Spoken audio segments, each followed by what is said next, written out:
Good morning. বিভিন্ন রকমের সরকারি সাহায্য, ছাত্রছাত্রীদের বিভিন্ন রকমের স্কলারশিপ, স্টাইপেন্ড, গ্যাসের ভর্তুকি ইত্যাদি অনেক কিছু এখন সরাসরি ব্যাংক অ্যাকাউন্টে ঢোকে। অনেকের ক্ষেত্রে দেখা যায় 4-5টা ব্যাংকে অ্যাকাউন্ট আছে, 2-3টে আছে, কিন্তু যে ব্যাংকে সরকারি অনুদান, স্কলারশিপ ইত্যাদিগুলো ঢোকে সেই ব্যাংকে তিনি নিতে চান না, তিনি অন্য ব্যাংকে নিতে চান।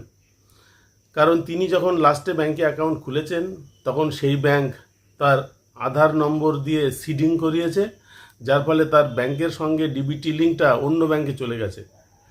এই ক্ষেত্রে যারা ডিবিটি লিঙ্ক ব্যাংকের অ্যাকাউন্টের সঙ্গে যেটা আছে সেটা চেঞ্জ করতে চান, অথবা কেউ এমন আছেন যে নতুন করে ডিবিটি লিঙ্ক করাতে চান, তারা বাড়িতে বসে নিজের ফোনের মাধ্যমেই নিজেই করতে পারবেন। কিভাবে করবেন দেখে নেব। তবে তার আগে বলবো কি কি লাগবে। 3টে জিনিস লাগবে।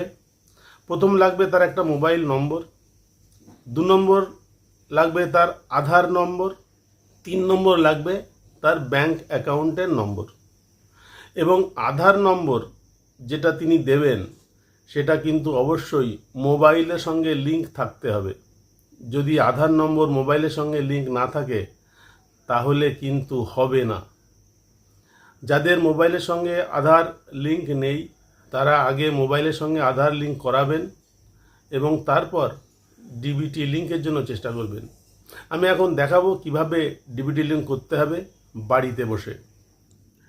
ডিবিটি লিঙ্ক করার জন্য প্রথমে আপনাকে গুগলে গিয়ে সার্চ করতে হবে এনপিসিআই।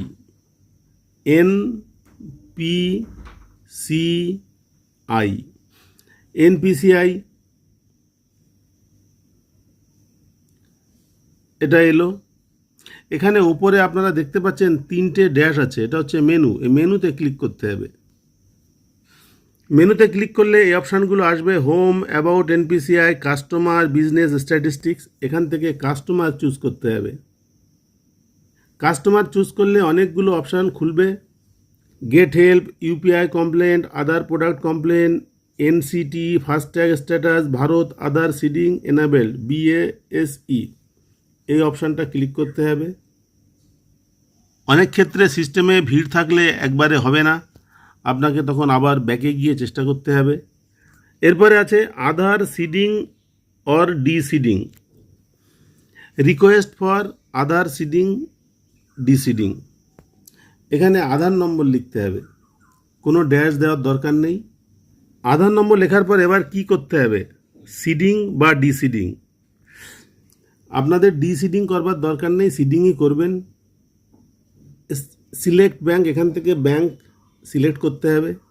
এখানে ক্লিক করলে অনেক ব্যাংকের তালিকা চলে আসবে, তার মধ্যে যার যে ব্যাংক আছে অ্যালফাবেটিক্যালি সাজানো আছে সেইভাবে আপনারা খুঁজে নেবেন। আমি স্টেট ব্যাংক অফ ইন্ডিয়া খুঁজছি,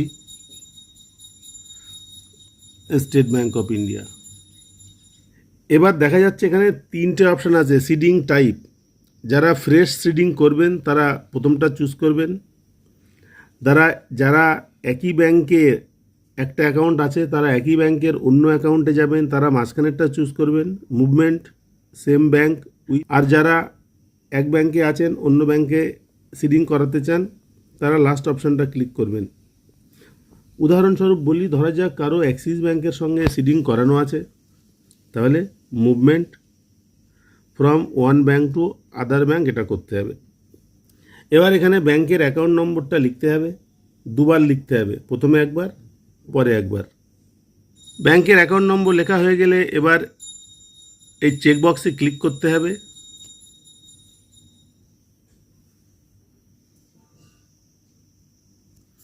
চেকবক্সে ক্লিক করার পরে এটাকে স্ক্রল করে নিচের দিকে এলে এখানে দেখা যাবে একটা ক্যাপচা কোড আছে, সেই ক্যাপচা কোডটা এখানে লিখতে হবে দেখে দেখে, তারপর সাবমিট করতে হবে। টার্মস অ্যান্ড কন্ডিশান আছে, এগুলো পড়ে নিতে হবে। পড়ে নিয়ে নিচে এগ্রি অ্যান্ড কন্টিনিউ। এবার এখানে আধার নম্বরের সঙ্গে যে মোবাইল নম্বর লিঙ্ক করা আছে সেই মোবাইলে একটা ওটিপি যাবে, সেই ওটিপিটা এলো, ওটিপিটা এখানে টাইপ করতে হবে, কনফার্ম। একটু সময় ওয়েট করলে আপনারা এরকম একটি সাকসেস মেসেজ পাবেন, অর্থাৎ আপনার ব্যাংক অ্যাকাউন্টের সঙ্গে ডিবিটি লিঙ্ক করা হয়ে গেল আধার কার্ডের সঙ্গে। এই ভিডিওটা এখানেই শেষ হচ্ছে। আপনারা নিজেরা ট্রাই করবেন। যদি কোনো অসুবিধা হয় কমেন্টে লিখে দেবেন, আমি আবার দেখিয়ে দেবো।